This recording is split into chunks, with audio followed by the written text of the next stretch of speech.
Hey everybody, I hope your 2025 is off to a fantastic start. For those of you who follow me, you know that I took a trip to Senegal, West Africa in June of last year, and I enjoyed it. However, that wasn't my first time visiting the continent. Back in 2004, when I was a very young doctor, I went to South Africa. And I have to admit, to this very day, that is the absolute best international trip I've ever been on. And over the next few weeks, I'll share with you why. Now, that trip started out as one thing and ended up being another. When I first began my career, this was during the time period when pharmaceutical companies had a virtual army of drug reps who would come to our offices weekly to interact with us and attempt to curry favor with the doctors to prescribe their drugs.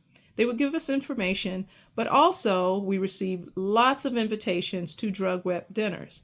Now, at these dinners that were held at upscale restaurants in and around Atlanta, we had the opportunity to network with other doctors who were specialists in the areas for the disease processes that these drugs were intended for. Now, I never knew which type of wines paired well with which type of food because in my household growing up, there wasn't a lot of alcohol consumption. My mom's a teetotaler and my dad would have beer occasionally. Since I wanted to educate myself more about wine, I joined the African American Wine Tasting Society. We had monthly tastings that were country themed. So for example, one month might be called Viva la France, where we sampled French wines, or Bienvenido Argentina, where we sampled Argentinian wines. The month of a South African wine tasting was an absolute hit. South Africa is known for Pinotage wines because that's a grape that grows there. Well, one of our group members said, man, this Pinotage wine is so good, we should take a trip to South Africa.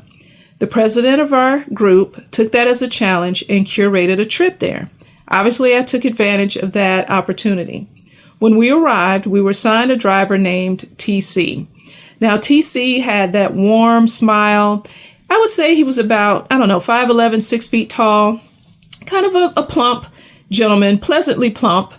And he's the kind of guy that had that fatherly uncle type energy. He made you feel very comfortable. The first evening we arrived, we were treated to a welcome dinner, of course, complete with delicious wine and South African cuisine. And we were treated to a performance by some local South African singers and dancers. We also went to Table Mountain, which is a very well-known tourist attraction in Cape Town. When TC took us there and dropped us off, as we were exiting the van, he said, listen, do not buy any souvenirs in the gift shop. Don't buy anything in there.